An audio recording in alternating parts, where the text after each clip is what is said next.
नदिया rape case में ममता की घेराबंदी। सीपीआईएम ने कहा ममता के दिमाग में डिफेक्ट। बीजेपी बोली बच्ची को जिंदा जलाया गया।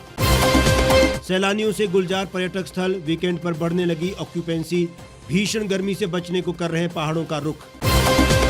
तुर्की का दावा 48 घंटे में खत्म होगी जंग। इस्तांबुल में मिलेंगे पुतिन और जेलेंस्की। और गर्मी से बढ़ी मांग और कोयले की किल्लत ने बढ़ाया बिजली संकट। 7 राज्य विद्युत कटौती पर मजबूर।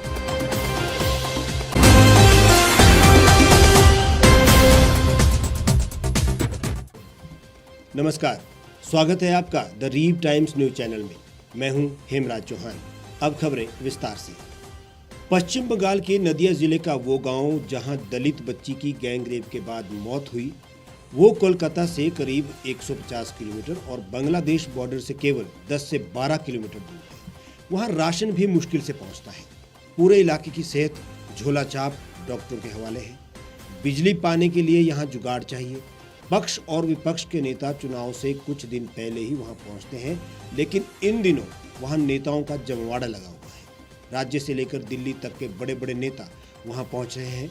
एक बच्ची का रेप और फिर मौत देश भर में चर्चा का विषय बना हुआ है। पश्चिम बंगाल में दलित बच्ची के गैंग रेप और फिर उसकी मौत को लेकर पुलिस और राज्य सरकार सवालों के घेरे में है। दूसरी तरफ सीएम ममता बनर्जी और बंगाल पुलिस इस मामले को तूल देने के पीछे बीजेपी की साजिश का ढिंढोरा पीट रही है। बंगाल की सत्ता में लंबे समय तक रही सीपीआईएम, कांग्रेस और अब विपक्ष का चेहरा बन चुकी बीजेपी लगातार सवाल उठा रही है। टीएमसी एक तरफ है तो अन्य तीनों पार्टियां दूसरी तरफ। बंगाल में गुंडागर्दी है, बहन बेटियां सुरक्षित नहीं है, रोज रेप हो रहा है। सीएम ममता बनर्जी आरोपियों को बचा रही है, इसलिए अब केंद्र को दखल देना होगा, बड़े कदम उठाने होंगे। 3 दशक से भी ज्यादा बंगाल में शासन करने वाली सीपीआईएम के पदाधिकारी कॉमरेड कौशिक मिश्रा की केंद्र से बंगाल सरकार के खिलाफ कड़े कदम उठाने की मांग से ये साफ है कि यहाँ ममता के शासन के खिलाफ लाल झंडा भगवे झंडे के साथ है।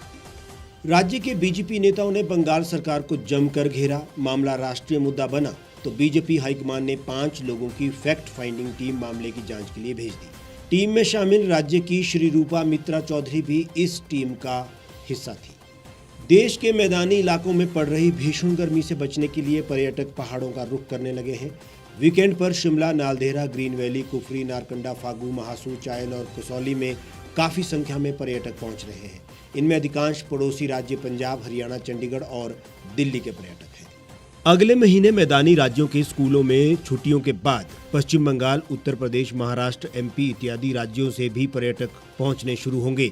शिमला और सोलन के इन पर्यटक स्थलों की तुलना में अभी मनाली, धर्मशाला, मकलोडगंज और डलहौजी में कम सैलानी आ रहे हैं, क्योंकि इन पर्यटक स्थलों पर अमूमन पर्यटक 4 से 5 दिन के लिए आते हैं।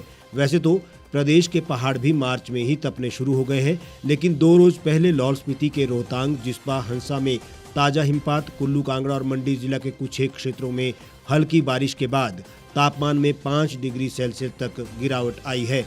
इससे पहाड़ों पर मौसम सुहावना बना हुआ है। मौसम विभाग की माने तो ज्यादातर इलाकों में मौसम साफ बना रहेगा, लेकिन 1-2 स्थानों पर हल्की बारिश भी हो सकती है। कल प्रदेश भर में मौसम साफ बना रहेगा। परसों यानी सोमवार से मौसम फिर करवट बदलेगा और कुछ एक स्थानों पर फिर से बारिश भी हो सकती है। यूक्रेन पर रूसी हमले को 60 से अधिक दिन हो चुके हैं, लेकिन दोनों देशों के बीच जंग लगातार जारी है। यूक्रेन ने दावा किया है कि रूस लगातार स्टील कारखानों पर बमबारी कर रहा है। इस बीच तुर्की ने बड़ा दावा किया है। तुर्की ने कहा कि 48 घंटे के भीतर रूस के राष्ट्रपति व्लादिमीर पुतिन और यूक्रेन के राष्ट्रपति जेलेंस्की की इस्तांबुल में मुलाकात हो सकती है।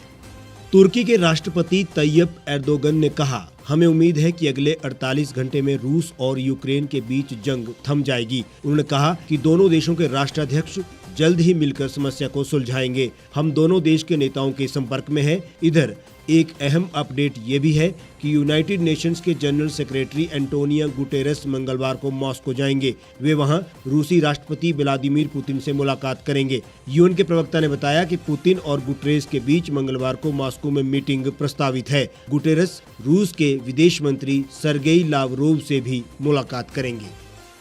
रूस यूक्रेन जंग में जहां चीन रूस की मदद कर रहा है, तो वहीं ताइवान ने यूक्रेन का समर्थन करते हुए करीब $8 मिलियन यानी कि 611 करोड़ रुपए की आर्थिक मदद देने की घोषणा की है। इस रकम का इस्तेमाल वहां हॉस्पिटल और मेडिकल सर्विसेज को फिर से शुरू करने के लिए किया जाएगा। हर साल गर्मी के सीजन में देश में बिजली की मांग चरम पर होती है, लेकिन कोयले की कमी के कारण कई राज्यों में संकट गहरा गया है।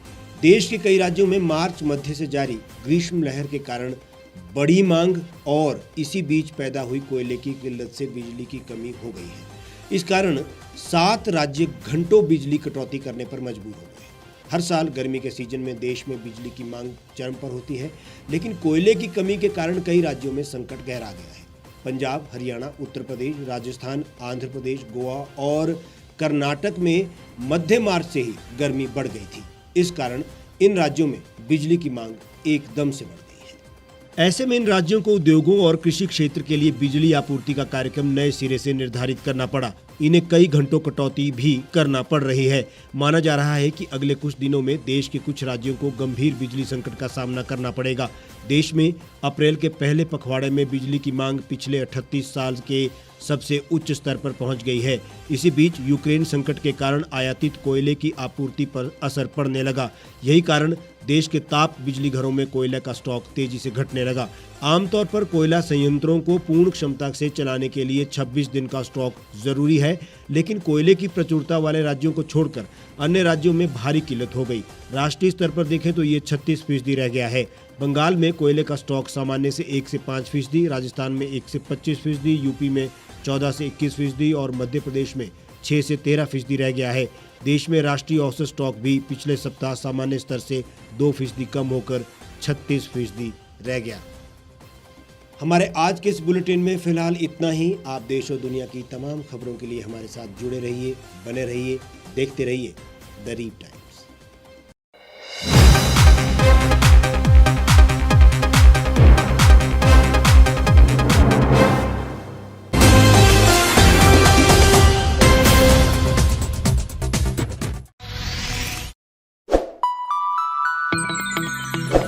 खबरों में बने रहने के लिए सब्सक्राइब करें द रीप टाइम्स, लाइक और शेयर करना ना भूलें। एक छत के नीचे सुविधाओं का अब उठाएं लाभ।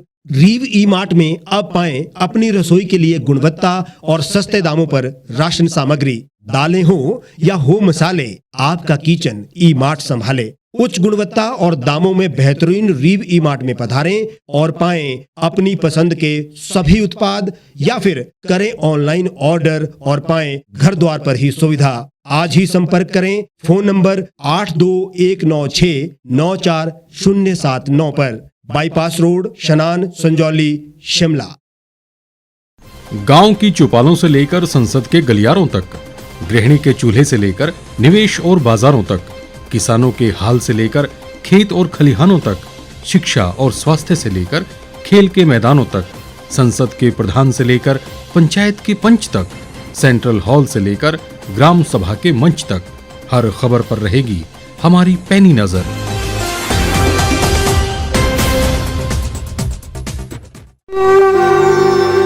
भारतवर्ष, जिसे आप दशकों से सुनते आए हैं कि सोने की चिड़िया थी। इसके पंख पहले मुगलों ने कुतरे, फिर अंग्रेजों ने, और आज राजनीतिक प्राणी कोई कोर कसर नहीं छोड़ रहे।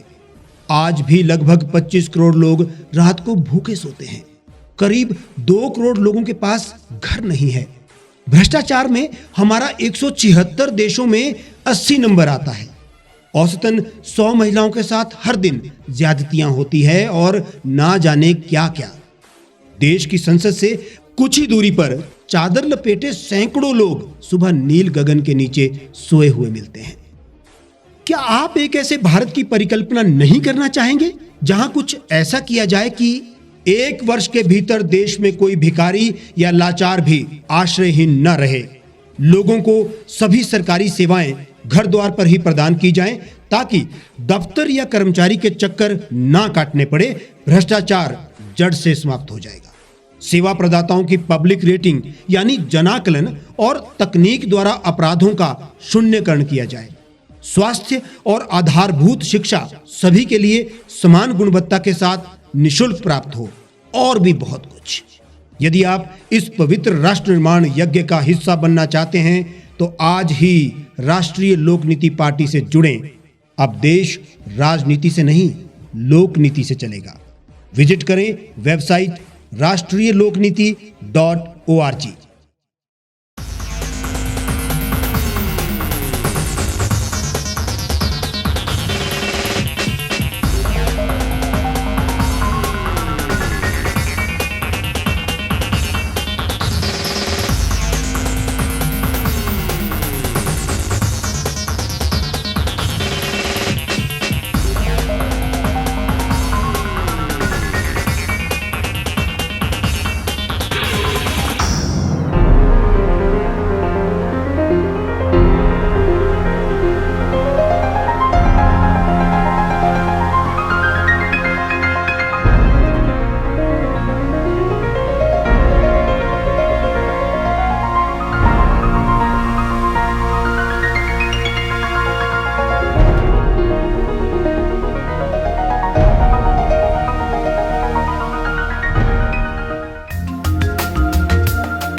लेटेस्ट खबरों के लिए आप यूं ही देखते रहिए the reap times. Like, share और सब्सक्राइब करना ना भूलें।